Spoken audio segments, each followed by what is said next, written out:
May 12, 2025, Orland Park, Illinois. Late evening. I arrived home just after sunset, the orange glow of the sky fading to purple as I pulled into our driveway. The scent of blooming jasmine from our garden drifted through the warm spring air, immediately soothing my nerves after a long day. I was tired but content. I'd spent the afternoon at school, helping students set up the stage for the upcoming musical recital. As an auto shop teacher, I wasn't usually involved in the artsy events, but I volunteered to help with the heavy lifting and set construction. It felt good to be useful beyond my classroom, and I was looking forward to a quiet night at home with my family. On the front porch, I paused to savor the moment. Through the screen door, I could hear soft laughter, my wife's gentle chuckle mingling with the higher-pitched giggle of our son. The melody of their happiness made me smile. I'm a lucky man, I thought. At 43 years old, I had built a life I was proud of. A steady job, teaching what I love, a cozy home in a safe neighborhood, and most importantly, a loving family. My wife, Angela, and I had been married for nearly 15 years. She's 40 now, and still the same compassionate, energetic woman I fell in love with. We have an 11-year-old son, Sam, who is the spitting image of her, bright hazel eyes and a mischievous grin that could light up the room. I opened the door and was greeted by an enthusiastic shout of "Daddy!" Sam barreled toward me in a blur of motion, nearly tackling me with a hug around my waist. I laughed, ruffling his sandy brown hair. "Hey there, kiddo," I said, my voice warm with affection. "Were you good for Mom today?" He immediately launched into a breathless report about his day at school and how Mom let him help mix the salad dressing for dinner. Angela appeared behind him, leaning in the doorway to the kitchen that led out to our back veranda. Her dark hair was pulled up into a messy bun, and she wore a simple blue sundress, splattered here and there with tiny droplets of something, probably the vinaigrette Sam was so proud of making. "Welcome home, Brian," she said, smiling. Her smile still gives me that familiar flutter in my chest. I stepped forward and gave her a hello kiss, catching the faint scent of her shampoo, lavender and clean. She looked a little tired around the eyes. No surprise, given her job as an emergency veterinarian often had her up at odd hours of the night. But tonight she was home, and we were together. And everything felt right. "How did rehearsal go?" Angela asked as she guided us all through the kitchen and onto the back veranda. The table was set out there for dinner, per our little family tradition, whenever the weather allowed. Under the string of warm patio lights, plates and glasses were arranged neatly. A pitcher of iced tea gleamed with condensation. The air was balmy, and the fragrance of jasmine from the garden mingled with the scent of something delicious. Rosemary chicken, if my nose was right. "Went well," I replied, pulling out a chair. The wooden boards of the porch creaked familiarly underfoot. The kids did a great job with the props. Only a few more days until the big performance and we'll be ready. I sat down and exhaled, relaxing into my seat. Sam hopped into the chair next to me, still vibrating with energy. Angela began bringing out the last of the dishes, mashed potatoes and grilled vegetables to accompany the chicken already set on the table. I reached to help her, but she waved me off. "You've been working since before sunrise," she chided gently. "Sit. I've got it." "Listen to your wife, dear," I mimicked in a playful tone, earning me a smirk from her. "She knows best." Once we were all seated, we joined hands briefly, another little tradition, to give a moment of thanks. Not a formal grace, more just a shared look among us that said, "Here we are together." Sam was practically bouncing in his chair, eager to dig in. "All right, bud," I laughed, releasing his hand. "Go for it." He needed no further encouragement. We began passing around the food. The chicken was perfectly roasted, and I realized just how hungry I was. As we ate, the conversation flowed easily and happily, touching on small, ordinary things that felt comforting. Sam's science project due next week, the funny thing their cat Smokey did in the morning, the new coffee machine at Angela's clinic that she was absurdly happy about. "It's bean to cup, Brian. You wouldn't believe how much that improves a 3 a.m. shift," she said with a laugh. I listened to Angela describe a chaotic overnight at Lakeview Animal Hospital the previous night, where she had treated an unlucky golden retriever who decided to eat an entire box of chocolates. Her eyes lit up with that passionate spark whenever she talked about saving animals. It was one of the things I admired most about her, how deeply she cared. As she recounted administering medication and the dog's eventual recovery, reached across and squeezed her hand. She squeezed back, smiling. At one point, Sam insisted on telling a corny joke he'd heard at school, something about a dog who walked into a vet's office asking for a lab report. It was silly enough to make us all groan laugh. Angela rolled her eyes dramatically at the pun, but her laughter was genuine. I remember watching her toss her head back, a lock of hair escaping to brush her cheek, and thinking, she is so beautiful when she's happy. The twilight deepened into night as we lingered on the veranda after finishing dinner. We sat back in our chairs, comfortably full. Sam had run off inside to fetch the dessert he had prepared with Angela, chocolate pudding parfait layered with whipped cream. As he clattered in the kitchen, I found myself quietly absorbing the scene. Our little backyard illuminated softly by the porch lights, the distant chirp of crickets starting up in the bushes, and Angela across from me, tilting her head to gaze at the moon that had just begun to peek above the trees. Her profile was outlined in silver by the moonlight. There was a peaceful silence between us in that moment, one that comes from years of familiarity and contentment. I reached for her hand again, and she let me take it. Her fingers were warm and a bit calloused at the tips from years of handling animals and tools. We'd worked hard side by side to build this life, a safe home, a healthy child, careers we found meaning in. Sitting there, I felt a swell of gratitude. "You okay?" Angela asked softly, noticing my prolonged gaze and silence. "More than okay," I replied. "Just happy. Nights like this, I realize how lucky we are." She gave me a tender smile, one that seemed to hold a world of affection. "We are lucky, aren't we?" she murmured. Before I could say more, Sam burst back onto the veranda carrying 3 parfait glasses precariously in his small hands. Angela jumped up to help him before we had a disaster of pudding on the floor. Spell of the quiet moment broke, replaced by Sam's triumphant presentation of dessert. We ended the evening with the 3 of us curled up on the porch swing, Sam tucked between us under my arm. We gently rocked back and forth, the chain squeaking softly with each motion. Sam was drowsy from his full belly and a day of play. His eyelids drooped as Angela hummed an old lullaby she used to sing to him when he was a baby. I felt Sam's head grow heavy against my side. He was fighting sleep, trying so hard to stay awake and enjoy the late-night treat of being up with Mom and Dad. I exchanged a knowing look with Angela and carefully scooped the boy into my arms. At 11, he was almost too big to carry, but in moments like this, I'd keep doing it until my back gave out. "I can walk, Dad," he mumbled, half asleep, but he wrapped his arms around my neck anyway, snuggling in. "I know you can, buddy," I whispered. "But let me. Just for tonight." He didn't protest further. Angela held the door open as I carried Sam inside and up the stairs to his bedroom. We tucked him in together. He was already fast asleep the moment his head hit the pillow, but Angela still pressed a kiss to his forehead, and I brushed his hair back gently. We stood there for a second longer than usual, watching our son sleep with that utter innocence kids have. He looked so content and peaceful that my heart ached with love. Back downstairs, Angela started to gather the leftover dishes from the veranda. I stopped her with a touch on her arm. "Leave it for now," I said softly. "Come sit with me." She hesitated. Ever the responsible one, she liked to get chores done promptly, but then she relented and followed me back outside. We settled together on the porch swing, just the 2 of us now. The night air had cooled slightly, but it was still pleasant. I put an arm around her shoulders and she leaned her head against me. Neither of us spoke for a long time. We didn't need to. The comfortable silence was filled, with the distant rustling of tree branches and the hum of cicadas starting their nightly chorus. My mind drifted, thinking about the next few days.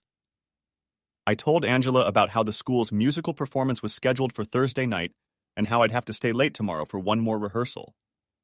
She told me she had an overnight shift on Wednesday, but she'd swap with a colleague for Thursday because she really wanted to attend the musical and see what I'd helped with. I remember smiling at that. She sounded genuinely excited about something as mundane as stage decorations because I had worked on them. When we finally went inside, it was late. Angela yawned and stretched, and I realized how exhausted she looked now that the soft evening glow had given way to brighter indoor lights. I felt a pang of guilt. She worked so hard and irregular hours at the animal hospital, yet she'd managed to throw together this lovely dinner for us tonight. You should get some sleep, I urged gently as we headed upstairs. She nodded. I think I will. Tomorrow's going to be a long day too.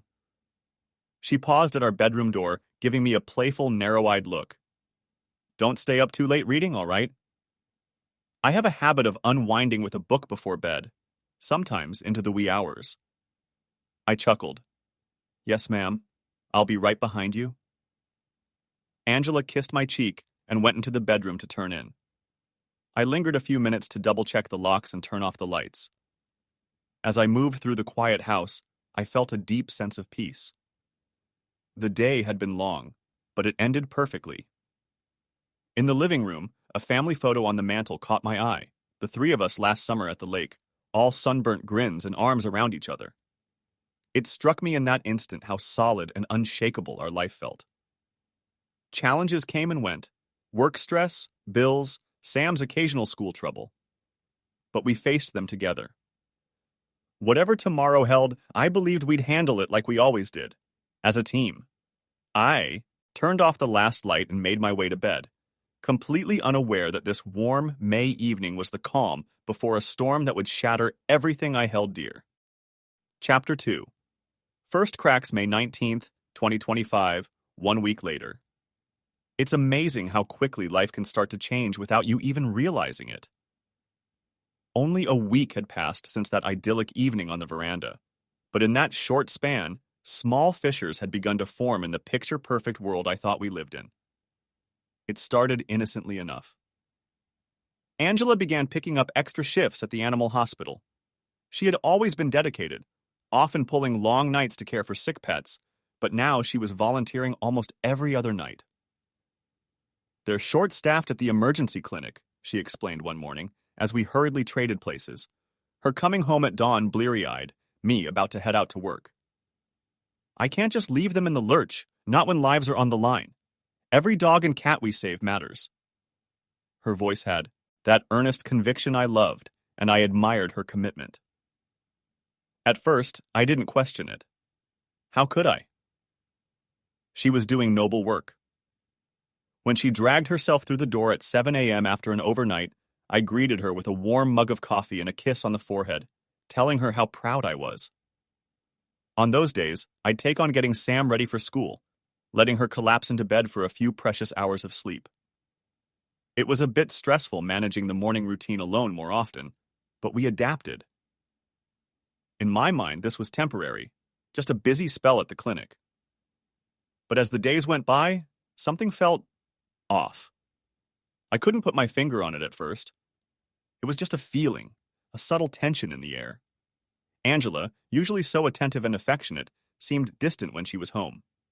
Not overtly, not enough for me to say anything without sounding paranoid, but I noticed she was often distracted. Twice I caught her staring off into space mid-conversation, her mind clearly elsewhere, and when I asked if everything was all right, she would blink and smile quickly, insisting she was just tired. Tired became her refrain. And of course she was. Who wouldn't be, working these crazy hours? So I tried to dismiss my worries as unfounded. She had a good reason to be exhausted and a bit detached. One night, I awoke around 2 a.m. to find the bed empty beside me. That wasn't unusual on an overnight shift, but Angela was supposed to be home that night. It was her scheduled night off. Half asleep, I padded downstairs and found her in the living room, curled up on the couch with her phone in hand. The only light was the blue glow of the screen on her face. It startled me. She looked almost ghostly. Angie? I whispered, using our old pet name as I came around the couch. What are you doing up? She nearly dropped the phone. In the dim light, I saw her hastily click the screen off. Oh, Brian, you scared me, she exhaled, placing a hand over her chest. On the coffee table, our cat. Smokey lifted his head, annoyed that his warm lap, Angela's legs, had tensed up. Sorry. I gave a small apologetic smile, sitting down beside her. Couldn't sleep? Angela ran a hand through her hair. Yeah, just one of those nights, she said. The phone screen had gone dark, but she kept it clutched tightly. Usually, if she was browsing insomnia away, she'd set it aside when I came to talk. I couldn't help but notice the way she held onto it now. I reached out gently, placing a hand on her blanketed knee. Anything on your mind? For a moment, I thought she might open up. Her face had that conflicted look, as if weighing whether to spill whatever was troubling her. But she just leaned over and kissed my cheek. I'm okay, really. Probably just too much caffeine earlier. She gestured to an empty tea mug on the table. Then she stood, stretching. Let's go back to bed. You have work tomorrow. I allowed her to pull me up by the hand. As we headed back upstairs, a tiny doubt wormed in my mind. Angela never drank caffeinated tea at night. She avoided it specifically to sleep better. Why would she have had some earlier? The thought drifted around, but soon I was back under the covers, and she nestled against me, warm and familiar, and my unease melted into the haze of sleep. The next day came and went. I was busy teaching classes and then supervising the final dress rehearsal for the school musical. I barely had a moment to text Angela, and when I did at lunchtime, just a quick, "How's your day going? Love you." She didn't respond. Not unusual if she was busy in surgery or dealing with a critical patient, I told myself. That evening, she came home earlier than expected, just after dinner time. Sam and I had eaten without her, assuming she'd work late again, but she surprised us by walking in around 7:30 p.m. She looked drained, dark circles under her eyes. But she mustered a smile when Sam bounded over to hug her. I offered to fix her a plate of the spaghetti and meatballs we'd had, but she shook her head. I grabbed a bite at the clinic, she said softly. She did nibble a bit from Sam's leftover garlic bread as she listened to him enthusiastically recount his day. I noticed she still hadn't responded to my text, and her phone was nowhere in sight. Not in her hand, not clipped to her purse. She'd probably left it in her car or something. After we got Sam to bed that night, I found Angela already asleep, curled on her side of the mattress, facing away. It wasn't even 9:30. I remember standing there in the doorway of our dim bedroom, the hall light casting a long shadow across the floor, and feeling an odd sense of loneliness.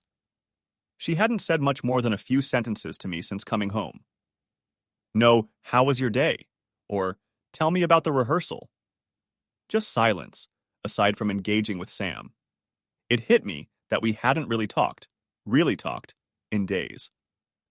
Our schedules were all over the place, sure, but even when we had an hour here or there, she seemed evasive or too tired to chat. I missed her. But I also felt guilty for feeling that way. She was working herself ragged after all, saving animals. How selfish of me to want her attention when she had none left to give. I slid into bed carefully so as not to wake her. As I lay there, an unease settled in my stomach. In the quiet, I could hear her gentle breathing. Normally that sound comforts me, but that night it felt distant. I brushed it off and closed my eyes. A few days later, however, something happened that I couldn't brush off.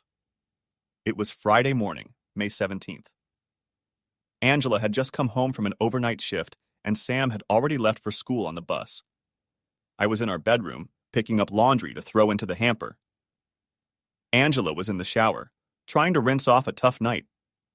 As I gathered her crumpled work clothes from the floor, I noticed her white lab coat draped over the chair in the corner. A bright red speck on the lapel caught my eye. At first, I thought it was blood, an unfortunate but not uncommon thing for a vet's coat. Concerned, I picked it up to toss it in the wash. Under the morning light from our window, the spot glinted, not the dull rust color of dried blood, but glossy and vibrant. I brought it closer.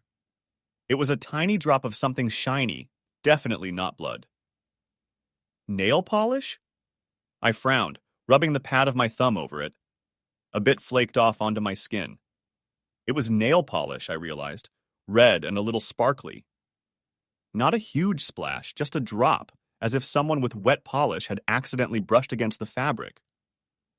Angela's own nails were unpainted. In fact, she rarely wore polish at all, and certainly not at work. The only time I'd seen her with red nail polish was years ago at a wedding, and it wasn't sparkly. Besides, she wouldn't dare wear freshly painted nails to handle animals. That's a quick way to get scratches or to contaminate sterile environments. So how did this get on her lab coat? I stood there turning the coat over, now noticing a faint whiff of something that wasn't the usual antiseptic or wet dog smell her work clothes often carried. It was a floral scent, sweet and unfamiliar. Not her usual soap or shampoo. It almost smelled like perfume? But Angela never wore perfume to the clinic either, since strong scents could upset the animals. That was the first moment I felt a clear and undeniable twinge of suspicion. The kind that makes your heart beat a little faster for no good reason. Still, I tamped it down. There had to be an innocent explanation. Maybe a coworker had done her nails at work and bumped into Angela, I reasoned. Some of the vet techs were younger girls who might wear that kind of glittery polish. Or maybe a grateful client, a woman, hugged her in thanks and had fresh polish. It was possible, I told myself. And the floral scent? Could have been a shampoo someone used on a dog that clung to her coat. There was a rational reason for everything. I wanted to believe that, so I did, at least for the moment. I tossed the lab coat in the hamper with the rest of the laundry. As I did, my mind did one irrational thing. I made a mental note of exactly where on the lapel that red speck was. I told myself it was so I could check later if it washed out, to see if I needed to treat the stain. But part of me, an unsettling part I didn't want to acknowledge, was logging a piece of evidence. Later that morning, as I was leaving for work, Angela was already asleep. I quietly shut the bedroom door, letting her rest, and I hesitated. Normally, I'd leave her a little note when I went out and she was sleeping, a habit from years ago. Have a good sleep. Love you. See you later. I had sticky notes for just this purpose. But with this new gnawing feeling in my chest, I found myself lingering by the nightstand. Her phone was there, plugged in and charging. I hadn't seen it much recently. She'd been keeping it close to her or leaving it tucked away. A thought crossed my mind. Should I? Would. It'd be terribly untrusting if I just looked, just to reassure myself that everything was fine. My hand actually moved towards her phone before I caught myself. What was I doing? Snooping on my wife? The woman I loved? The woman I've trusted for 15 years? I felt shame burn my cheeks at even considering it. I left the phone untouched and scribbled a short note instead. Coffee in the pot. Hope you can relax today. Love, B. I stuck it next to her phone. On the drive to school, I rolled down the window and let the cool morning breeze wake me up fully. I told myself I was being ridiculous. Of course there was nothing going on. Angela had never given me any real reason to doubt her. She was working more and was understandably tired and stressed. Everything else, the polish, the perfume smell, the late-night phone, I was probably connecting dots that weren't there, turning coincidences into boogeymen. By the time I pulled into the school parking lot, I had mostly convinced myself it was all in my head. I focused on the day ahead. Final exams were coming up for my auto shop students, and I had a lot of grading to catch up on. In retrospect, I think a part of me already knew something was wrong, but I was grasping desperately at normalcy. I wasn't ready to call those first cracks by their name yet. I wasn't ready to face what they might mean. Chapter 3. Traces of Another Life. May 21st, 2025, 2 days later. By the time the weekend arrived, my nerves were calmed somewhat. Or rather, I had pushed my suspicions so deep down that I hardly acknowledged them. Saturday came and went quietly. Angela had another overnight shift, so it was just Sam and me at home watching a movie and eating leftover pizza. On Sunday, she was back by morning, slept through most of the day, and went in again Sunday night for yet another emergency shift. It was a grueling schedule, but I told myself it would slow down soon once the clinic hired more staff to cover. Still, a subtle tension had settled in. The house, at least for me. I spent a lot of time overthinking in those solitary hours when Angela was absent. Perhaps as a coping mechanism, I threw myself into household chores with zeal, tidying up wherever I could, as if by organizing the physical space I could somehow restore order to the niggling chaos in my mind. It was during one of those cleaning frenzies that I found it. And nothing could have prepared me for what I discovered. Late Monday afternoon, I decided to tackle the master bedroom properly. Dusting, vacuuming, and even the dreaded task of cleaning out the clutter from under the bed. I figured it was a productive way to burn off anxiety while Angela was out meeting a friend for coffee. At least that's what she told me. She'd left in a hurry after lunch, saying she needed some girl time with an old coworker. Sam was at a friend's house working on a school project, so I was alone. Armed with a broom and determination, I started pulling out the odd assortment of things that tend to accumulate in the shadows under a bed. A stray sock, an old kid's book that must have fallen down there, a couple of dust bunnies. As I scooted further in, my fingers brushed against something small and hard near the center, almost out of reach. I stretched and managed to hook it with my index finger, dragging it closer until I could see it in the daylight. It was a plastic card, thin and rectangular. I immediately recognized the bold red Marriott logo printed on one side. A hotel key card. I sat back on my heels, perplexed. How did a hotel key from the Marriott end up under our bed? We hadn't stayed at a Marriott in years, not since a cousin's wedding out of state. And we certainly hadn't been to the one downtown. My heart thudded as I turned the card over in my hand. There, printed neatly along the bottom, was a small label sticker with the hotel's address and some scribbled information. Chicago Marriott Downtown Guest, Angela Thompson. Check-in, May 17th, 25, 2 nights. For a second, it felt like the floor tilted beneath me. I actually steadied myself against the side of the bed. I reread the label perhaps 3-4 times, hoping I had misinterpreted it. But it was all there in black and white. Angela's name. Last weekend's dates. 2 nights at a hotel in downtown Chicago. A ringing started in my ears. I tried to reason through it. Could there be another Angela Thompson? Maybe a mix-up? Yet that was clearly our home, our bed, and it wouldn't make sense for a stranger's hotel key to be here. Besides, Thompson is my surname. Angela took it when we married. If by some bizarre coincidence another Angela Thompson stayed at that hotel on those dates, how would her key card end up under our bed? No, it had to be my wife. I realized my hands were trembling slightly. I forced a slow breath and looked again under the bed, in case there was more. Sure enough, next to where the key card had been, something else caught the light. 2 tiny glass vials, almost 2. Small to notice unless you were looking carefully. I reached for them gingerly and slid them out. Perfume sample bottles. The kind you might get at a boutique or, say, as a complimentary gift in a fancy hotel. Both were the same brand, Chloe, printed in elegant letters on the labels. A pale golden liquid inside. I uncapped one with unsteady fingers and sniffed. A rich floral fragrance wafted out, sweet and sophisticated. Definitely not something Angela ever wore. She had a favorite perfume, a light jasmine scent she'd spritz on for special occasions. And this wasn't it. Nor was it the cheap body mist or hand lotion smell I sometimes caught from her scrubs. This was high-end. I sank onto the floor, back against the side of the bed, items in my lap. The evidence. Because that's what it felt like. Evidence of another life, a secret life that had intruded into our home and nestled itself literally under our bed. I don't know how long I sat there, heart pounding in my chest and ears, my mind racing through 1,000 scenarios.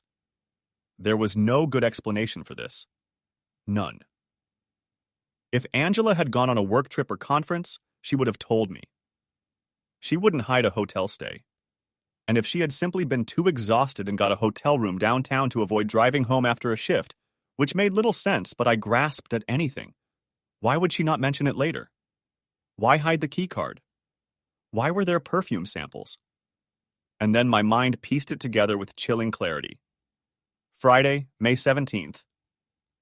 She had been working that weekend. She'd claimed she had double overnight shifts Friday and Saturday.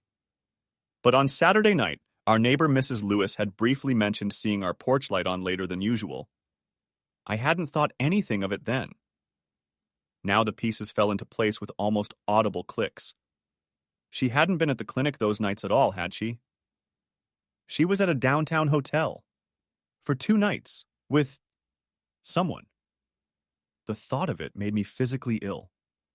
I had to close my eyes, fighting a wave of nausea and an urge to hurl the damned keycard across the room. My jaw clenched so tightly it hurt. I took another deep breath, trying to contain the whirlwind of emotions: hurt, anger, fear, denial. Evidence or not, I wasn't ready to fully accept what it implied.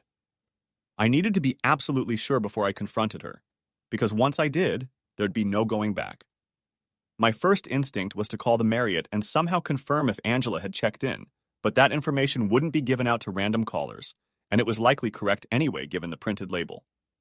Then, I thought of checking credit card statements. Did we have a charge for a Marriott? We had a joint account for household expenses, but Angela also had a personal credit card she used for personal purchases. It wouldn't be hard for her to put something like that on her own card, and I'd never see it. I put the perfume vials and keycard back exactly where I found them, under the bed, but not so far in that I couldn't reach them later. I didn't want her to notice they were disturbed if she had placed them there intentionally. I carefully memorized their position, sitting atop the corner of a flattened shoebox full of old photos we stored under there. Then I backed out and sat on the edge of the bed, trying to collect myself. My hands were still shaking. I clasped them together and stared at the carpet.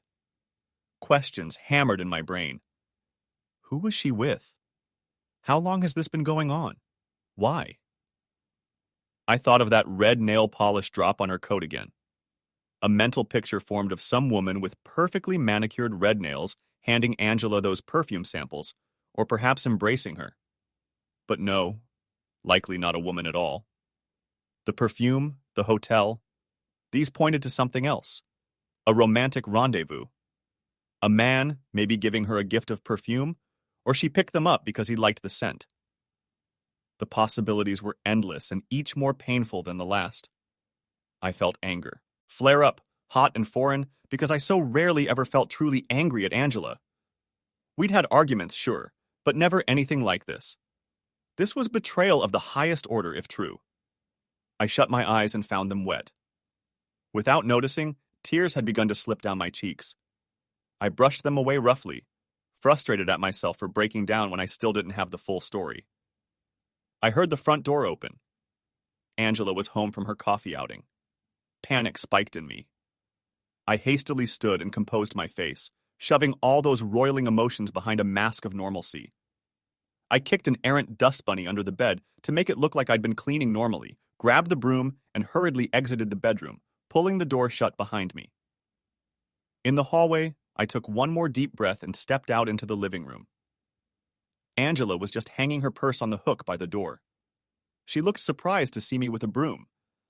"Hey, you," she smiled, though her eyes looked a bit puffy, and red, as if she'd been crying too.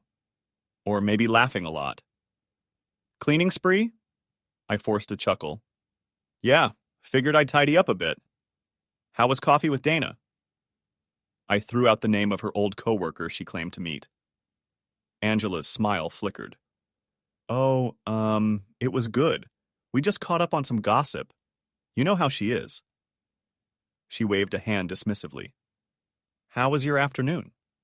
I swallowed, hoping my voice sounded normal. "Productive. Got some chores done.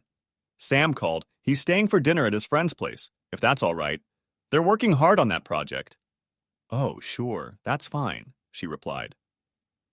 There was a brief, awkward silence. We stood a few feet apart in the living room, me still holding a broom like some actor who'd forgotten his prop in a play, and her fiddling with the sleeve of her blouse. For a heartbeat, I wanted to confront her right there. The urge was almost overpowering. "Just say it," a voice in my head screamed. "Ask her about the Marriott." See how she reacts. Maybe she'll confess. Maybe this whole nightmare can just end. But I couldn't. I glanced down and noticed, absently, that she was wearing makeup, just a touch of mascara and concealer. Angela almost never wore makeup on casual outings, especially if she was tired. Did she put it on for this coffee date? Why? Stop, I told myself. Not now. I needed a plan, and confronting her without concrete proof in hand or preparation could lead to her clamming up or concocting a lie on the spot. If she was indeed lying, my stomach twisted at the thought. It meant she was prepared to deceive me. I had to be careful. Let me just finish up in the bedroom, I finally said, gesturing with the broom, trying to keep my tone light. Then I can start dinner for us. Angela nodded, stepping aside. I'll be in my office checking some emails. Call me if you need help. I watched her walk down the hall to the small home office we'd set up for her veterinary paperwork. As soon as her door clicked shut, I exhaled shakily. I returned to our bedroom and locked the door behind me this time. I retrieved the card and perfume samples again, wrapping them gently in an old t-shirt, and then tucking the bundle in the bottom of my sock drawer. I wanted them somewhere she wouldn't stumble across easily. If this was going where I feared, I might need these to confront her. That night, I barely slept. Angela and I spoke only sparingly over a quiet dinner, and she turned in early again, claiming exhaustion. I lay awake next to her for hours, staring at the ceiling in the darkness, listening to her steady breathing and wondering how much of what I knew about my wife of 15 years was real, and how much was a lie.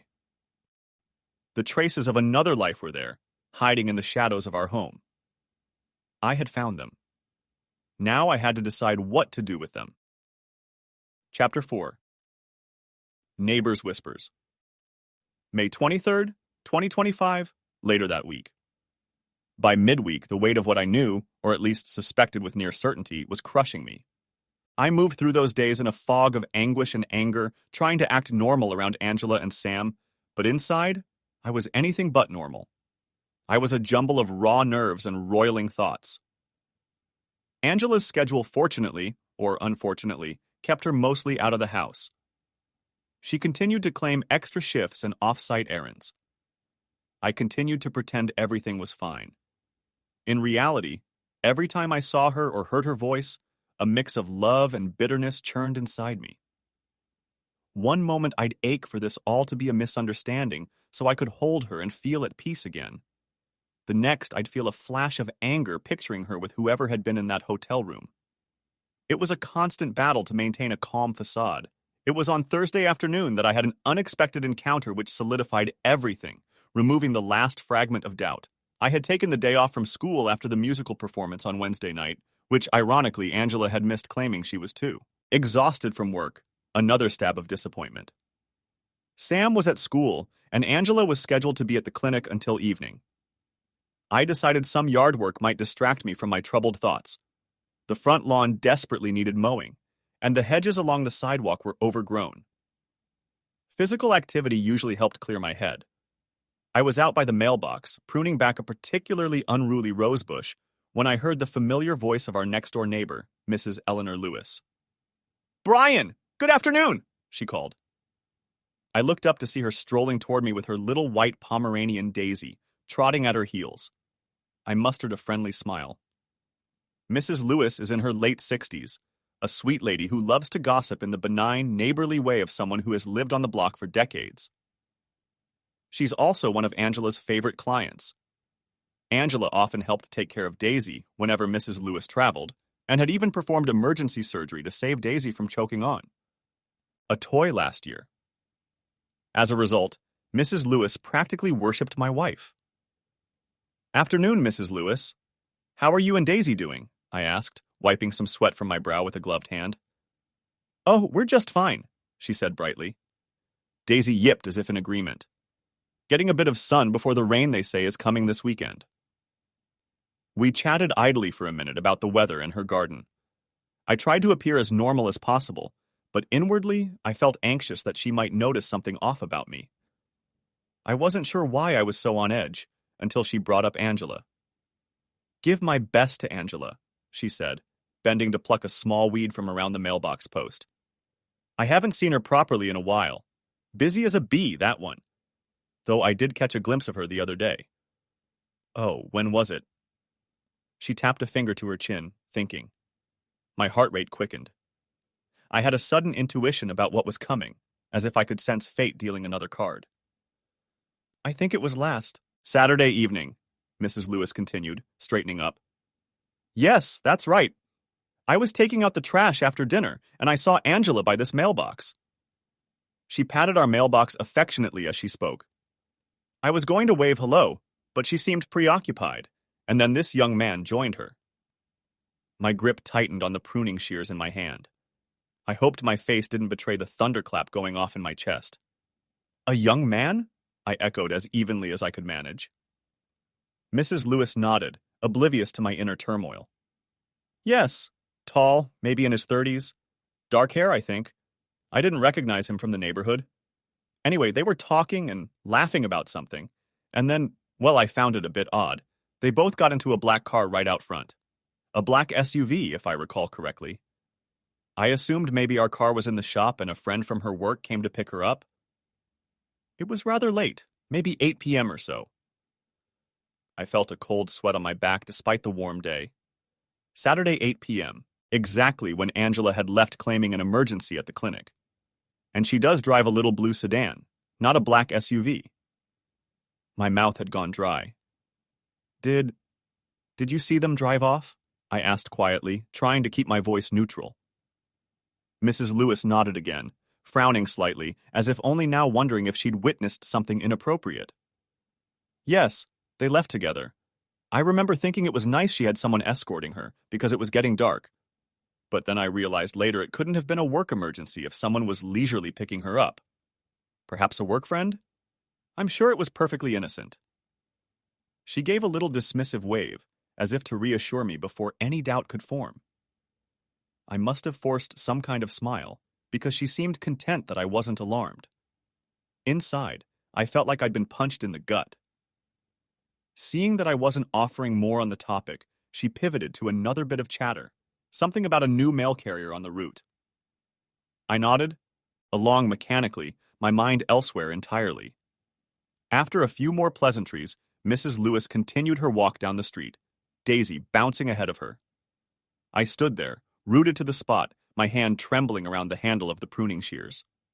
I had just gotten independent, unprompted confirmation that my wife left with another man on the same night she was supposedly working, and, not coincidentally, the same night corresponding to that hotel stay. The last hope that this might all be a misunderstanding evaporated. The affair was real. Angela was cheating on me, had cheated repeatedly, it seemed, overnights. The rage, when it finally hit, came in a hot surge. I turned and slammed the pruning shears into the rosebush without thinking.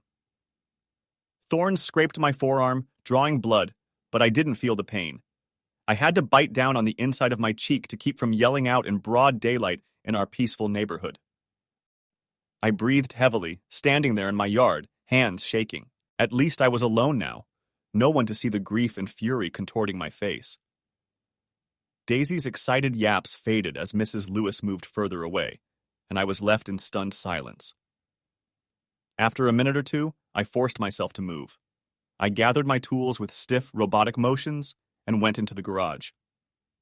I closed the garage door and sat on a folding chair in the dim mustiness, trying to calm down and think rationally. Righteous anger was coursing through me now, stronger than the despair. I felt wronged in a way I'd never imagined I could feel. This wasn't just about me. It was about our family, our son, the life we built. She had endangered all of it. At some point, sorrow tried to well up, but I pushed it down. I couldn't afford heartbreak right now. I needed clarity, action. I needed a plan. Confronting Angela directly was inevitable, but I wanted to do it on my terms. The shock and hurt she had dealt me, I wanted to reflect some of it back at her, to make her face what she'd done without, giving her the chance to wriggle out with half-truths or blame-shifting. A direct confrontation in anger might just lead to a screaming match or her shutting down. I needed more control than that. I decided I would play along a little longer, just enough to set the stage. And I would prepare for the fallout that would come after. That evening, after regaining my composure, I did something I never thought I'd have to do. I called a divorce attorney. I remembered a colleague who'd gone through a rough divorce last year mentioning a good lawyer in town. I dug up the contact from an old email chain and dialed the number, my finger hovering only a moment before pressing call. It was after office hours, but I left a voicemail asking to arrange a discreet consultation as soon as possible. Even saying those words, discreet consultation about a potential divorce, made it feel all the more real. I spent a nearly sleepless night on the couch. I couldn't bear to lie next to Angela that night. Instead, claiming I fell asleep watching TV. Thoughts raced through my head about what divorce would mean. Custody of Sam, the house, our finances, the public embarrassment. It was terrifying and heart-wrenching, but every time I wavered, I remembered the hotel key, the perfume, and the image of her getting into that black SUV. My resolve hardened. By Friday, the law office returned my call and squeezed me in for an early afternoon appointment. I told Angela I had some errands and would pick up Sam from school later, which wasn't unusual. In the lawyer's office, a sterile room with diplomas on the wall, I laid out the situation in broad strokes. The lawyer, a sharp-eyed woman named Karen Underwood, listened intently as I described the evidence of infidelity I'd gathered. I brought the Marriott keycard and the printed label, and even mentioned the neighbor's account. She took notes, occasionally nodding with a kind of professional sympathy.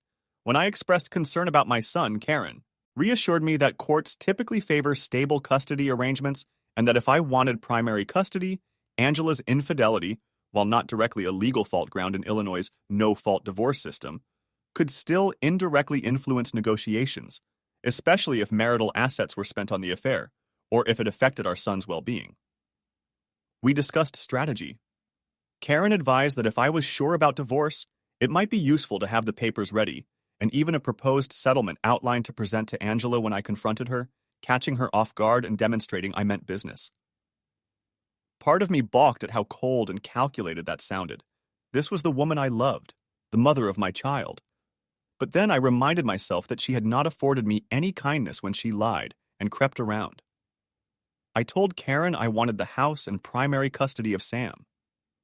I was willing to let Angela have reasonable visitation, but I didn't want my son's living situation upended more than necessary. I also mentioned, with a bitter taste in my mouth, that I felt she should be responsible for any costs related to her affair.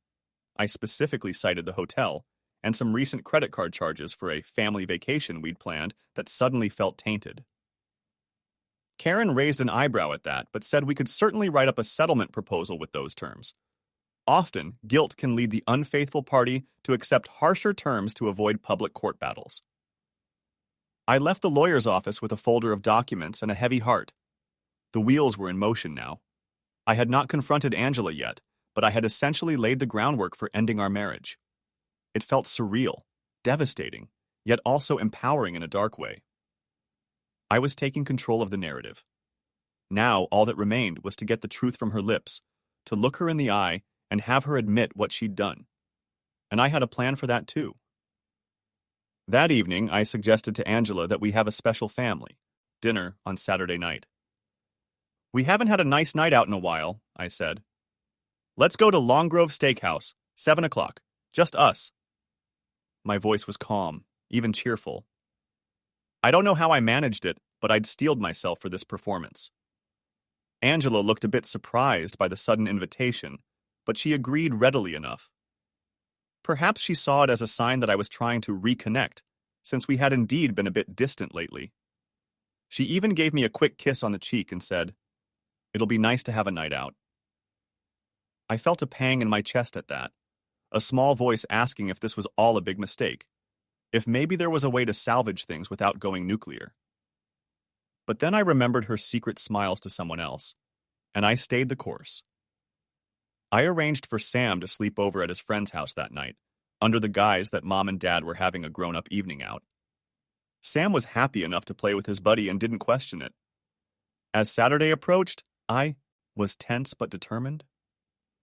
I rehearsed in my mind how it might go, how I would confront her. I didn't want to lash out in a rage or break down begging. I wanted to remain as composed as possible, to let the evidence do the talking and see how she reacted. She needed to own up to it. I craved that confession as much as I dreaded hearing it. Little did I know how that evening would actually play out, and how hearing her say the words would cut deeper than all the clues I'd uncovered. Chapter 5. A Secret Confrontation. May 24th, 2025, Saturday evening. Saturday arrived with a strange sense of finality hanging in the air. I spent the day steadying my nerves, going over everything in my mind again and again. I had moved the evidence, the keycard and perfume, into the inner pocket of my jacket that morning. They felt heavy against my chest, like a hidden armor of truth I was carrying into battle. Angela was uncharacteristically busying herself around the house that afternoon. Perhaps she was nervous about our dinner. Maybe she sensed the tension, or maybe she was feeling guilty about missing the school musical and wanted tonight to be special. At one point, I saw her flipping through our photo album in the living room, a faraway look on her face, as if lost in memories. It struck me as odd and out of place. Angela seldom indulged in nostalgia like that. Late in the afternoon, she popped out, saying she needed to pick up something from the store. I didn't ask what. I simply nodded. When she returned about an hour later, I was in the bedroom changing into a clean button-down shirt for dinner. I heard the front door and then her footsteps coming down the hall. I turned and saw her pause in the doorway. Angela was holding a bouquet of irises, purple and white blooms wrapped in cellophane. Irises were her favorite flower, and she knew I knew that. She offered me a tentative smile. I saw these at the florist's and thought they'd look nice on the table tonight, she said, a little too brightly. I looked at her, really looked at her, for a long moment. She was dressed simply in jeans and a soft green blouse, the one that matched her eyes. She had taken the time to do her hair in loose waves around her shoulders. There was a fragile hopefulness in her expression as she held the flowers, like she wanted this evening to be a balm for whatever recent distance had grown between us. For a heartbeat, my resolve faltered. I felt an urge to drop everything, take her in my arms, and beg her to tell me it was all a mistake, that we could just throw out that cursed keycard and pretend nothing happened. But I knew better. The evidence was burning a hole in my pocket and in my conscience. The only way out was through. "They're beautiful," I said softly, nodding to the flowers. Angela's face lit up in relief, as if she had been afraid I would rebuff the gesture. She moved to place them in a vase on our dresser. "I'll put these here for now, and when we get back I can arrange them properly," she murmured. The room filled with the faint, sweet scent of irises as she set the vase down. She fussed with the blooms for a second, then turned to me, smoothing her blouse. "Are you ready to go? It's almost 6:30. I took a deep breath. This was the moment. "Actually, before we leave, I need to show you something," I said quietly. Angela paused, one hand still on an iris stem. "Oh?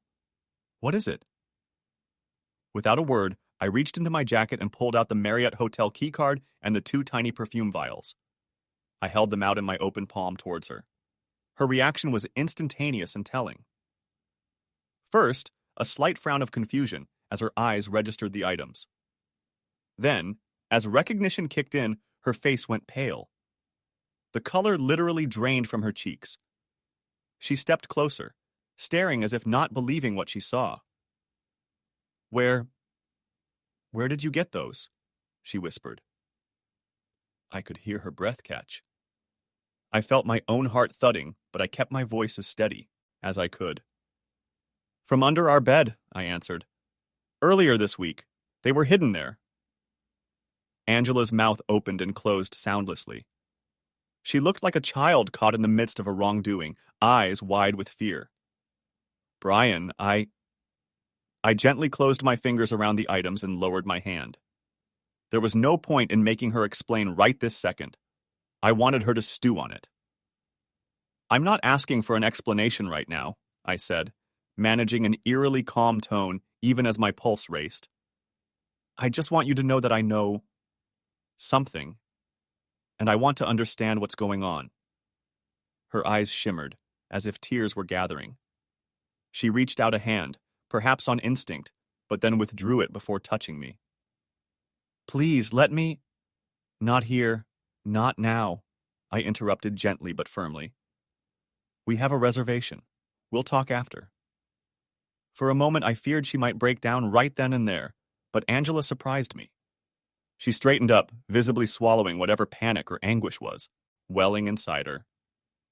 She nodded, a quick jerky motion, and in a small voice said, Okay.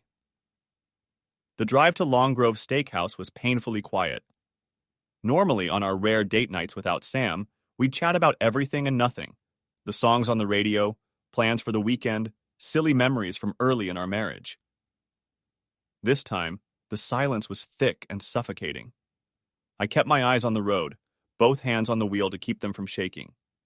Angela sat rigidly, hands clasped tightly in her lap. At one point, I saw her knuckles had gone white from the grip. Out of the corner of my eye, I glimpsed her turning her face slightly towards the window, perhaps to hide the tear that rolled down her cheek. She wiped it quickly, almost angrily. I didn't break the silence. I had nothing to say until we were in the right place to say it. A part of me felt cruel for dragging her out like this under such circumstances, but another part wanted her to feel the gravity of the moment. To know this wasn't going to be swept under the rug. We arrived at the restaurant, an upscale steakhouse that we'd been to only a couple of times for special occasions. The irony wasn't lost on me. Tonight was about as far from a celebration as it could get, yet here we were at a place where anniversaries and birthdays were usually toasted. The hostess seated us in a cozy corner booth. As we settled in, Angela cleared her throat and attempted a semblance of normalcy. Maybe we should order some wine, she suggested, her voice strained but polite, as if performing the role of casual diner. The, Merlot here is good. If you want, I replied evenly. She ordered a glass of Merlot. I just asked for water. My stomach was too knotted to handle alcohol. As the waiter left, Angela fiddled with her napkin, eyes cast down. The soft amber lighting of the restaurant shaded her face, but I could still see the turmoil in her expression. A few times she seemed on the verge of speaking, but she would stop, herself when she met my gaze. I realized I was fairly expressionless. My walls were up. In truth, I felt tense and miserable, but I was determined not to let that show too much. Not yet. Small talk was non-existent. We both half-heartedly looked at the menus. I already knew I wasn't going to taste a thing tonight, but I ordered a steak because that's what one does at a steakhouse. Angela mirrored me, choosing the same, perhaps out of habit or uncertainty of what else to do. While we waited for our meals, the silence continued.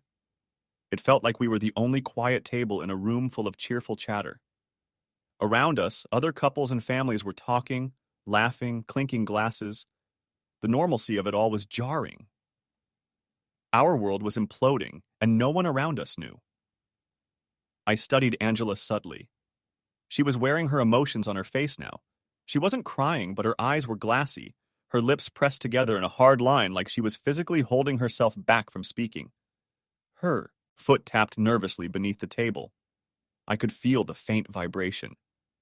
To anyone else, we might have looked like a couple who had just had a fight or were giving each other the cold shoulder. Little did they know this was the prelude to the end of a marriage playing out in silence over white tablecloth and silverware. When the wine arrived, Angela immediately took a long sip, probably hoping it would steady her. I sipped my water. At one point, I excused myself to the restroom, not because I needed to go, but because I needed a moment alone. In front of the sink, I splashed cool water on my face and met my reflection's eyes in the mirror. I barely recognized myself. I looked 10 years older than I had a week ago, my eyes tired and filled with sorrow. I breathed slowly, in and out, bracing for what was still to come. By the time I returned to the table, the food was served. We exchanged polite thank yous with the waiter, who no doubt sensed something amiss by our lack of conversation. We both cut at our steaks in silence. I forced a few bites down just to appear normal. It tasted like ash in my mouth. Angela hardly touched her food at all. Halfway through the meal, she finally spoke, voice trembling. Brian, I... I'm... She couldn't even form the words fully, but I knew what she was trying to say. An apology, an explanation, something. Her eyes pleaded with me across the table. I set my fork down. Not here, I said quietly, shaking my head. My tone wasn't harsh, but it was firm. Her attempt died in her throat. She nodded, biting her lip hard. We lapsed back into silence. Each minute felt interminable, but eventually I decided we had endured enough. I signaled for the check early, well before our plates were empty. I wasn't going to draw this out any longer than necessary. The ride home was as silent as the ride there. The sun had fully set, and the suburban streets were dark and empty as we drove through Orland Park toward our house. I could feel Angela's eyes on me occasionally, but I kept mine straight ahead. My hands on the wheel were clenched. At home, we walked up the front path together. A neighbor's dog barked somewhere in the distance. The air was cool. A light breeze stirred the scent of the jasmine in our garden, that same sweet fragrance from the night earlier in the month that now felt like years ago. I unlocked the door and held it open for Angela, as I had countless times before. But this time we both hesitated a second on the threshold, knowing that once we stepped inside, the moment of truth would finally be upon us. She walked in, and I followed, shutting the door gently behind us. The house was quiet, almost eerily so without Sam's presence or the television on. Angela took a few steps into the living room and stopped. I realized she was trembling. I could see a slight shake in her shoulders from behind. I removed my jacket and hung it on the hook, taking my time, trying to muster every ounce of emotional fortitude I had left. I turned to face my wife, who now stood near the couch, her arms wrapped around herself as if she were cold. She looked so small and vulnerable in that moment, far from the confident, warm woman I knew. It broke something in me to see her like that, but I reminded myself that it was her actions that led us here. I moved to the armchair and sat down slowly, motioning for her to sit too. Angela sank onto the couch across from me, rather than beside me, leaving a gulf of space that felt symbolic. For a long moment, neither of us spoke. The only sound was the quiet ticking of the wall clock and the faint hum of the refrigerator in the kitchen. I realized this was it. No more delaying. No more quiet dinners or silent drives. I had to hear it. I had to hear her say it. I steadied my voice and finally asked, very softly, "Why, Angela?" She looked up at me, and the dam broke. Chapter 6. Bitter Confession. May 24th, 2025, late night. Angela's face crumpled and tears spilled, free, running down her cheeks. She didn't even try to wipe them. In a broken voice, she finally spoke the words I had dreaded and expected in equal measure. "I'm so sorry, Brian. I'm so sorry." Her voice hitched. "Yes, I cheated on you." Saying it aloud seemed to unleash something in her. She covered her face with her hands, sobbing openly now. Her shoulders shook with each gasp for breath. It was a raw, unfiltered sorrow. But as I watched her cry, I felt strangely detached, as if I were floating outside my body observing someone else's life unravel. Maybe it was shock, or maybe I had simply run out of tears myself. My eyes stayed dry. My heart, though, felt like a lead weight. I let her cry for a minute, clenching my jaw to keep my own composure. Part of me wanted to rush over and comfort her out of sheer habit. 15 years of loving someone doesn't vanish in an instant, and seeing her in pain triggered an automatic urge to soothe. But I held back. This pain was self-inflicted, and our roles now were not comforter and comforted, but betrayer and betrayed. After a moment, Angela lowered her hands. Her face was blotchy, makeup smudged, eyes red. "I never wanted to hurt you," she managed to say between sobs. I don't even know how it got this far."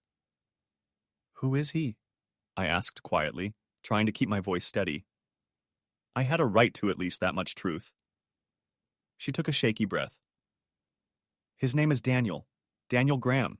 He's a veterinarian at the clinic. We work together. My stomach clenched.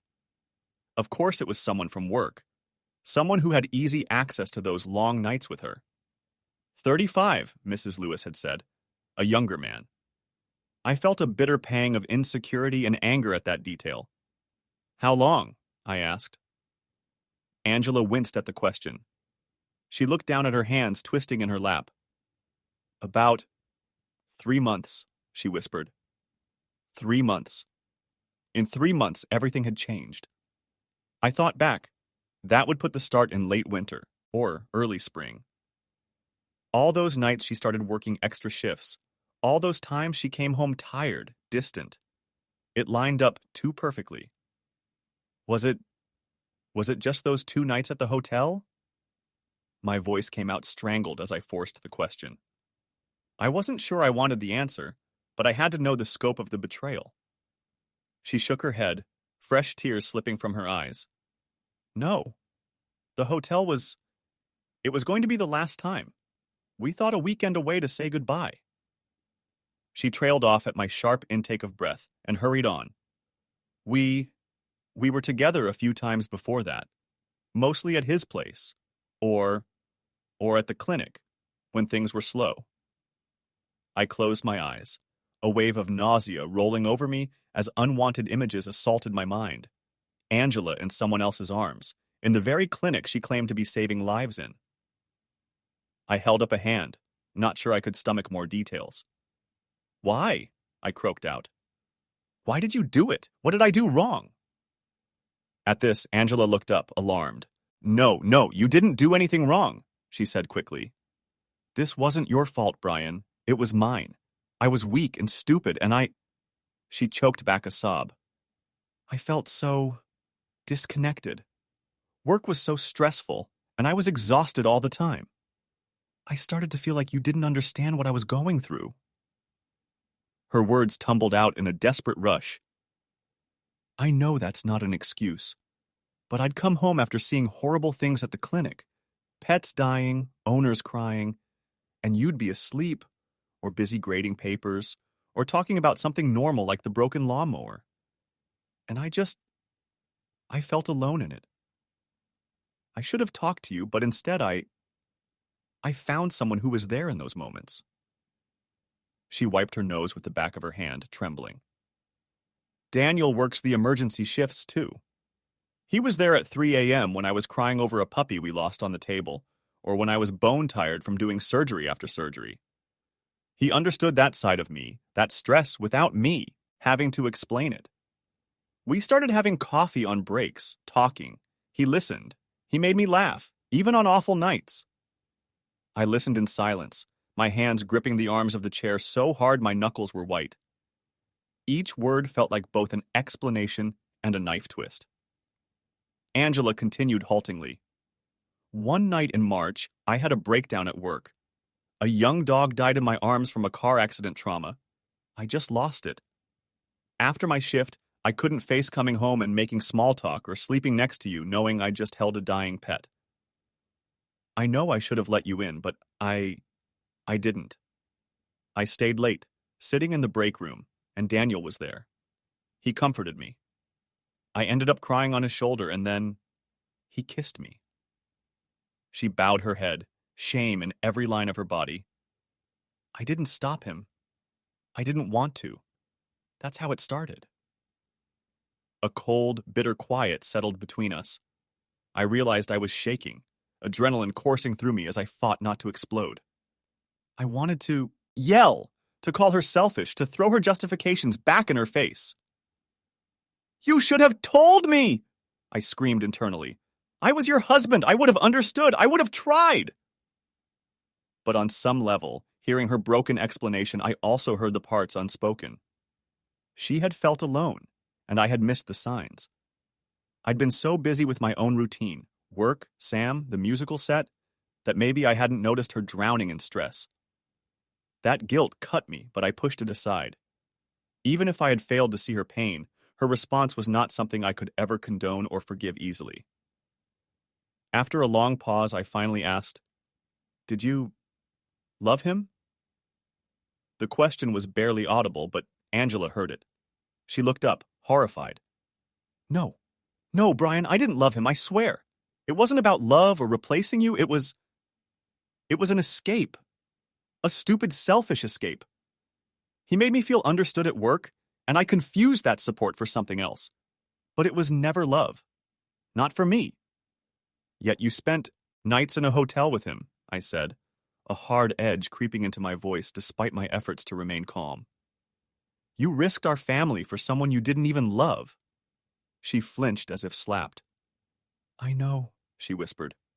"It sounds insane. I wasn't thinking straight, Brian. I was depressed or burnt out or something. I don't know. I felt like I had this hole in me, and I filled it with something that felt good in the moment. And then that moment turned into a few months of lies." She took a deep, shuddering breath. "Every time I was with him, I hated myself. I hated myself when I came home to you and Sam and acted like everything was normal. I wanted to stop it, and we tried. I told him it had to end, that I loved my husband and I couldn't do this. But then another hard night at work would come, and I'd fall back into it. We both knew it was wrong. That weekend at the Marriott, we said it would be the last time, like, a goodbye. After that, I swore to cut it off completely." I recalled the look on her face when she was holding that bouquet of irises earlier, lost in thought. "Did you? Cut it off?"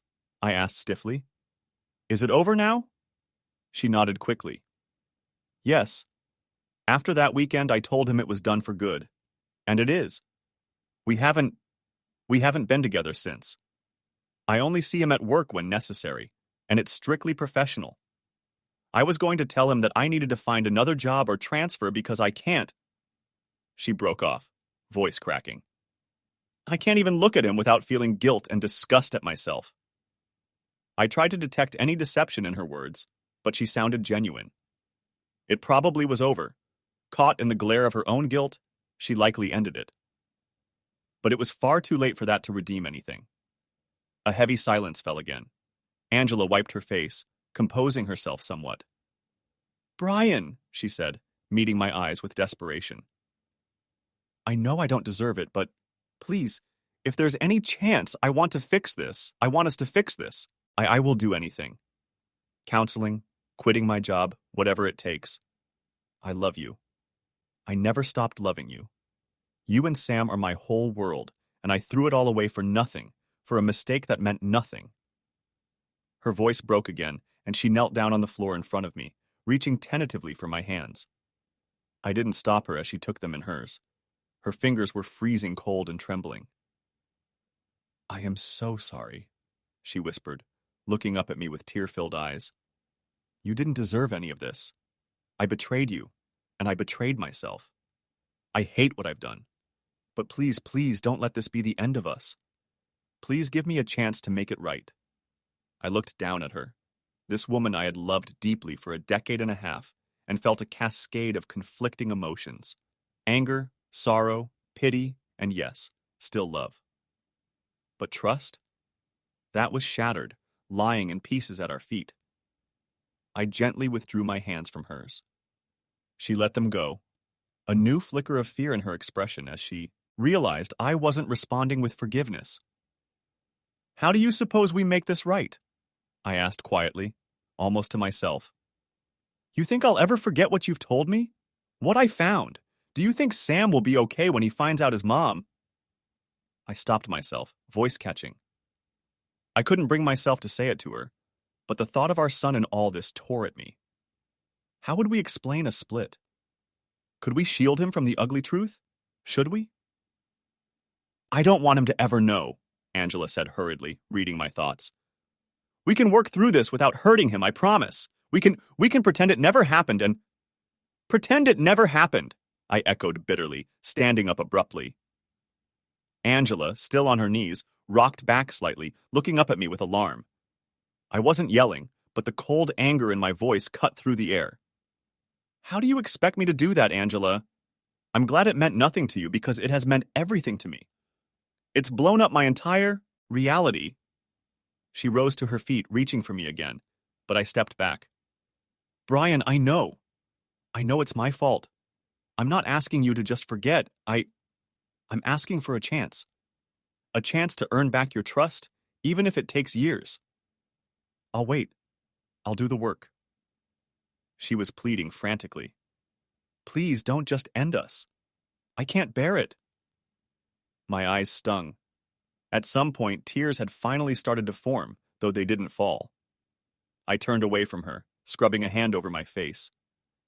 I needed to think clearly, and that was impossible with her begging and crying right in front of me. I think I should sleep somewhere else tonight, I muttered. I can't share a bed with you right now. The understatement of the century. A wail broke from her throat, and she stifled it with her hand. Brian... I held up a hand, not turning around. I'm going to stay in the guest room. My voice sounded flat and foreign to my own ears. I need time to think. We'll talk more later. There was so much more I wanted to say. Words of hurt, anger, questions that probably had no good answers. But I was at the end of my rope emotionally. I had nothing left tonight. Without waiting for her response, I walked out of the living room, leaving her standing there. I heard her choke on another sob as I departed. Part of me felt like an utter bastard for it, but another part knew I needed to put a wall between us, at least for now. In the hallway, I paused and glanced back. She had sunk onto the couch, face in her hands again, her slender frame racked with sobs. The sight was almost unbearable, but I steeled myself and forced myself to the spare bedroom across the hall from Sam's room. I shut the door and locked it. In the darkness, I finally allowed a few tears to escape, hot and silent down my face. I muffled any sound with the back of my hand. I didn't want her to hear me break. Not now. Perhaps not ever. I lay down on the small twin bed in the guest room, staring at the ceiling. My mind was a storm, yet also strangely clear about one thing. Life as we knew it would never be the same. Angela had confessed, she had begged, but nothing could undo the damage. Love wasn't always enough to repair what had been broken. As I listened to the distant sound of her crying herself out in the living room, a cold resolution settled into my heart. I thought of the folder of papers in my jacket, of the plan I had set in motion before this confession even took place. The plan that would secure my son and me a stable future without lies. In that moment, bitter as it was, I knew what I had to do. Chapter 7. Cold Retribution, May 25th, 2025, Sunday morning. Dawn's early light found me still awake. I hadn't slept more than a few minutes at a stretch through the night. I heard when Angela finally dragged herself upstairs in the pre-dawn hours. She paused outside the guest room door, perhaps hoping I'd let her in or say something, but I stayed silent, and eventually I heard her footsteps retreat to our master bedroom. Now morning had come, pale sunshine creeping through the blinds of the guest room. I rubbed my gritty eyes and sat up, every muscle aching with tension and fatigue. In the quiet house, I could faintly hear Angela moving around, perhaps making coffee. My heart clenched as I imagined her going through the familiar motions, hoping for some semblance of normalcy that would not come. I dressed and steeled myself for what I needed to do. The folded legal letter and documents Karen Underwood had prepared were in my jacket. I retrieved them and took a deep breath. I felt oddly calm, as if all my grief and rage had solidified into a cold, clear purpose. When I stepped out into the hall, I nearly collided with Angela. She was hovering just outside the door, hand raised as if about to knock. She looked a mess, her hair unkempt, eyes swollen and bloodshot. She still wore the same clothes from last night. We both froze for an instant. Up close, I could see the anguish, etched on her face. Brian, she croaked, voice raw from crying. Did you sleep at all? Not really, I said flatly. I moved past her toward the kitchen without meeting her eyes. She trailed behind me. I made coffee, she said uncertainly. It's fresh. I thought you might want a cup. I shook my head. My nerves were far too jittery for coffee. I turned at the kitchen table to face her. She stood a few feet away, twisting her hands anxiously. Sunlight slanted through the window, highlighting how drained and frail she looked. For a moment, neither of us spoke. Finally, I broke the silence. We need to talk about what happens now. She nodded, swallowing hard. Oh, okay. I pulled out the sheaf of papers from under my arm. I went to see a lawyer on Friday, I said, watching her reaction closely. Angela's eyes widened in alarm, already brimming with tears again.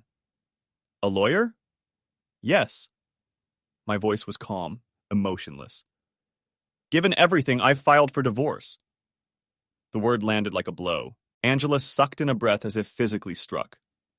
Divorce? She echoed, as though the concept were unthinkable. I had to look away, focusing on a knot in the wooden table. I can't stay married to you after what you did, I said quietly but firmly. It's as simple as that. A strangled sob escaped her. Brian, please. I held up the papers. Let me finish. The lawyer helped draft a proposed settlement. I hesitated a fraction of a second, then continued, pushing forward with the cold logic that had guided me. It outlines how we'll handle things. I want full custody of Sam. Angela's hand flew to her mouth. Full custody? Her voice cracked. You're taking my son from me? Our son, I snapped, a flash of anger breaking through. I took a breath, trying to stay composed. He needs stability, Angela. And right now I'm better positioned to provide that. You've been working insane hours and, I almost said, and lying, but caught myself. I didn't want to throw extra barbs. This was painful enough. And you made choices that put him at risk of a broken home. I have to put him first. Tears streamed down her face. I love him, Brian. I'm a good mother. You know I am. I never let what I was doing affect him. Not yet, I interjected. But it has, hasn't it? If we stayed together in this, you think he wouldn't feel the tension, the distrust? A house full of anger and resentment? That hurts him too. At least this way, things will be clearer. She shook her head, disbelieving. So your solution is to tear our family apart completely? Take him away from me except when weekends? Are you trying to punish me, Brian? Her voice wasn't accusatory so much as desperate, but it still made me bristle. I'm trying to protect Sam and secure what's fair for me after what you did, I said, my tone frostier now. I tapped the papers. I'm not cutting you out of his life. I'm giving what I think is reasonable. If you contest it, we can let the court decide. I hoped. It wouldn't come to a nasty legal fight, but I was prepared if it did. She closed her eyes, tears squeezing out. I don't want to fight you in court, she whispered. I don't want to hurt Sam with a custody battle. Then we're in agreement on this arrangement, I said. It's better to settle it quietly. Angela opened her eyes and looked at me pleadingly. Maybe we could try counseling first. A separation, not a divorce right away. For Sam's sake, to see if... I cut her off, shaking my head. No, I'm done, Angela. The finality in my voice seemed to stun her into silence. I swallowed the lump in my throat and continued, ticking off the points woodenly as if reciting a list. I'll keep the house. It was my parents' down payment that got us this place, and it's where Sam will live primarily. So it makes sense. She didn't argue, just stared hollowly as I went on. I'll also keep my car. You have yours, and it's in your name anyway. She nodded numbly. We had 2 vehicles, my pickup truck and her SUV. It was true hers was titled to her, so that was straightforward. I forged ahead. Financially, the papers lay out that you'll be responsible for the remainder of the credit card debt from our family vacation last year and the recent car repair we did on your SUV. That amounted to several $1,000s. She looked pained but said nothing. Those expenses had been ones we were going to pay off together. but I felt no willingness now to shoulder them. And, I added, any costs associated with your affair, those are on you. Specifically the hotel bill from the Marriott. If any other charges come to light that were related, those too. Angela flushed deeply with shame and grief. I could tell that stipulation hurt perhaps more than the others, as it explicitly called out her wrongdoing. But she didn't protest it either. I realized my hands were trembling from adrenaline and heartbreak, masquerading as cold anger. I set the papers on the table and slid them toward her. All of that is in writing here. I had them drawn up quickly because I needed to be prepared. She glanced at the documents but didn't reach for them. Instead, she stepped closer to me, within arm's reach, her eyes searching mine. Brian, is there really no chance? No chance for forgiveness, or even just time to see if you feel differently? We have so many years together, so much. I felt a surge of anguish. You killed us, Angela, I said, voice low and tight. Maybe not intentionally, maybe you hated yourself for it, but you still did it. And now it's done. She let out a broken cry at my words, and I had to look away, blinking back tears that threatened. Steeling myself, I added, sign the papers. We can discuss the logistics of you moving out. I won't throw you out on the street immediately. You can take a little time to find a place. But I think it would be better if we start living apart as soon as possible. Each sentence out of my mouth felt like a dagger I was twisting, but also one I was feeling. Never in my worst nightmares had I imagined I'd be saying such things to my wife. Yet here we were. Angela reached out suddenly and lightly touched my arm. Brian, can we at least talk to Sam together? When it's time to tell him something? He deserves to hear from both of us. I tensed at her touch, but didn't pull away this time. Maybe because it was such a simple, genuine request amidst all the misery. Yes, I said after a moment.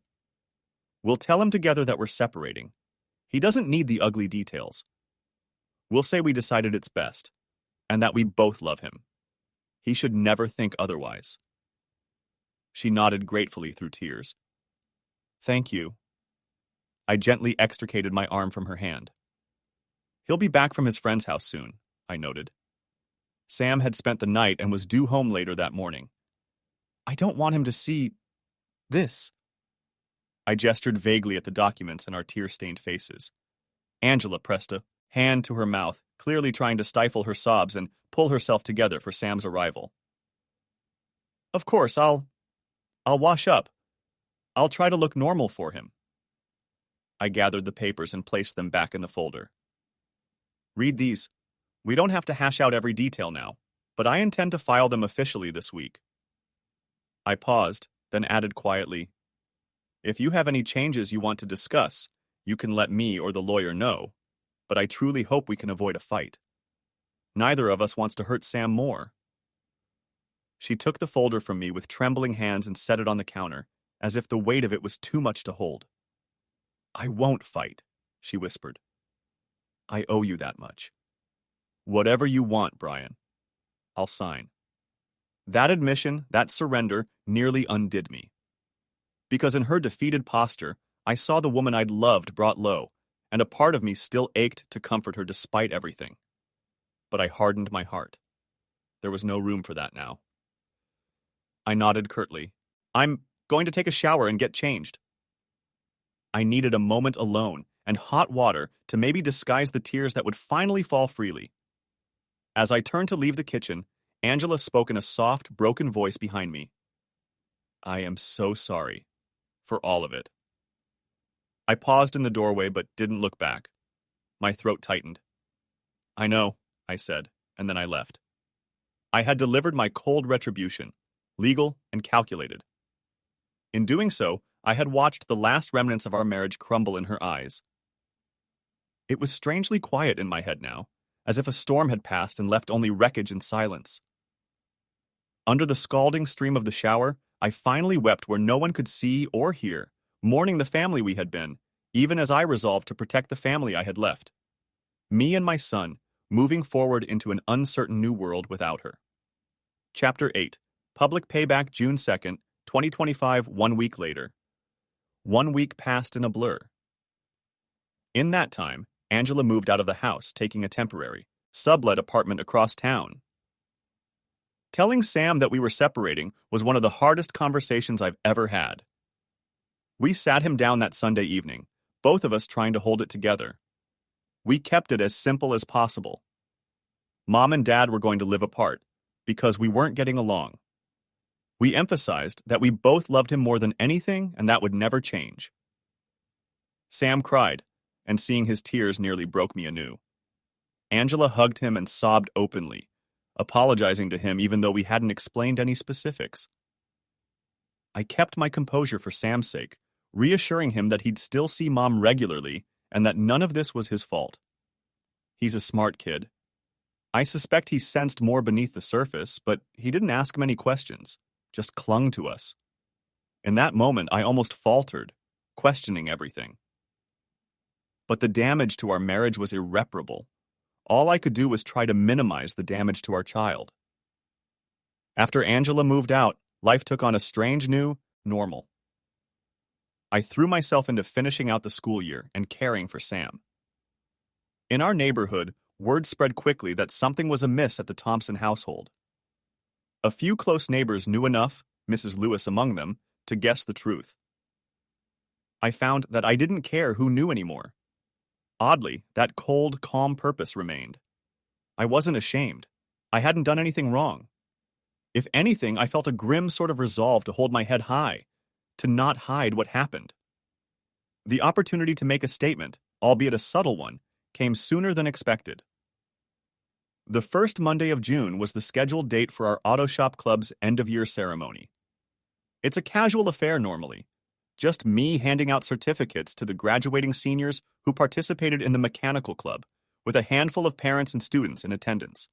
This year, however, the principal had decided to combine it with a larger assembly honoring various extracurricular achievements, so the school auditorium had a modest crowd, faculty, students, some local press covering school events, and community members. I stood on the stage that evening, facing a sea of familiar faces. Sam was actually there too, sitting in the front row with some other fifth graders whose older siblings were being honored. Angela, of course, was not there. She wouldn't have been even under normal circumstances, since these ceremonies are usually small. But in the audience, I did spot one face that made my blood stir. Near the back, Dr. Daniel Graham. He wasn't hard to pick out. He was standing against the wall, dressed in a collared shirt and looking somewhat out of place among the parents and teachers. Perhaps he'd come in support of some student he knew. Did he have a relative graduating? Or perhaps he was there for Angela's sake, not realizing she wouldn't attend. To this day, I'm not sure why he showed up. Maybe just curiosity or arrogance. But seeing him, the man who helped shatter my family lurking in the auditorium, shadows ignited something in me. Midway through the ceremony, it was my turn to speak and present. I gave the usual accolades to my club members, handing out their certificates, congratulating them on college plans or jobs lined up after graduation. As I wrapped up, I paused, scanning the audience. My gaze drifted deliberately to the back, where Daniel leaned against the wall. Our eyes met for a brief second. He looked away, uncomfortable. That's when I made my move. Clearing my throat, I addressed the crowd with a steady voice. In closing, I just want to acknowledge that teachers like me couldn't do what we do without support. Not just from our students and colleagues, but from those who support us behind the scenes, our families, and yes, sometimes even our friends who step in when times are tough. I felt a hush fall over the auditorium. This wasn't on the program. My colleagues on stage shifted, unsure what I was doing. I continued, keeping my tone even. It's not always easy to dedicate time to students after hours. It takes understanding from those at home and sometimes those who can't be at the forefront. My words were chosen carefully, but those who knew, knew. So tonight, I'm grateful to everyone who stands by educators and staff, whether their contributions happen center stage or quietly behind closed doors. A few people clapped, somewhat uncertainly. I ended it there, plastering on a polite smile as I stepped away from the podium. The principal gave me a puzzled nod, but moved on to conclude the event. It was subtle, perhaps lost on many. But the undercurrent was razor sharp to those attuned. By the next day, the whispers had begun. Students talk, parents gossip, and the community grapevine did its work. It didn't take long for people to connect the dots. Mr. Thompson's pointed speech, his wife's noticeable absence lately, a veterinarian seen lurking at the school event, or maybe Mrs. Lewis, or someone had already spilled the secret to a neighbor who knew a reporter. However it happened, within 48 hours, the story was out in the open in our suburb. It started on a local community Facebook group, one of those digital town squares where people share everything from yard sale notices to rumors. A post appeared recounting in surprisingly specific detail how a beloved auto shop teacher's marriage had been broken by an affair between his wife and a younger colleague of hers. The tone of the post was outraged on my behalf, though it didn't name names explicitly. Comments poured in as people shared bits and pieces they'd heard. Someone mentioned the hotel key evidence, no doubt via a friend of a friend. Perhaps I'd confided in a coworker who let that slip. Another confirmed that a certain emergency vet clinic had 2 staff members who recently departed under scandalous circumstances. By the end of that week, the local paper's online edition ran a short piece in the community news section. It didn't name Angela or Daniel outright, referring only to a local veterinarian who resigned following allegations of an inappropriate relationship with a married coworker. But everyone knew. Our town is not that large. The combination of descriptors made it obvious. The fallout was quick for Daniel. Under the pressure of gossip and likely a stern talking to from the clinic owners, he submitted his resignation. Officially, it was for personal reasons, but the staff knew. A flood of scathing comments on the clinic's social media from pet owners about trust and morality made his position untenable. In an attempt at damage control, the clinic put out a statement wishing Dr. Graham well in his future endeavors, which only fueled the chatter that he'd been effectively pushed out. Angela faced repercussions too. Some of her longtime clients quietly transferred their pets' records to other veterinarians. One, a prominent breeder who had referred many customers to Angela, was particularly vocal online about being disappointed in someone we thought upheld our community's values. It was painful to see. I don't revel in her professional setbacks, despite everything. Yet, I can't deny a part of me felt a grim validation. She and her lover weren't escaping all consequences. Our divorce process, meanwhile, moved forward swiftly. True to her word, Angela didn't contest my terms. Within a few months, we signed a settlement granting me primary custody of Sam, with her visitation as agreed. The house and finances were split as outlined. It was all very civil on paper, even as our personal lives remained a complex emotional mess. Through it all, I focused on Sam. The first time he went to stay at his mom's new apartment for an afternoon, I worried endlessly. I worried he'd resent me for making this arrangement. I worried he'd be too sad when she had to drop him back off in the evenings. But children can be resilient in ways adults aren't. He adjusted bit by bit. We kept his routine stable. Same. School, same bedroom at home, baseball practice, and Sunday pancakes with Dad like always. Angela tried to inject normalcy during her time with him too, taking him to the park or the movies. We kept our interactions courteous around him, and gradually he settled into understanding this was just how things would be. One night, about a month after the separation, as I tucked Sam into bed, he asked me softly, "Are you happy, Dad?" The question startled me. I realized I couldn't remember the last time I'd even thought about happiness. I'd been operating on duty and perseverance for so long. "I'm okay, buddy," I answered after a pause. "I'm sad about some things, but I'm okay. I have you. That makes me happy." I meant it. He seemed to consider that. "I'm okay too," he finally said. "Sometimes I miss how it was. But I like that you smile more now, even if it's just us." Out of the mouths of babes, as they say.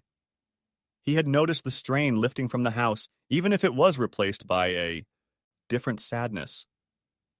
I kissed his forehead and told him I loved him. More than anything. After I left his room that night, I stood in the hallway and let out a breath I felt I'd been holding for months. In that moment, I did something I hadn't done in a long time. I allowed myself a small, genuine smile.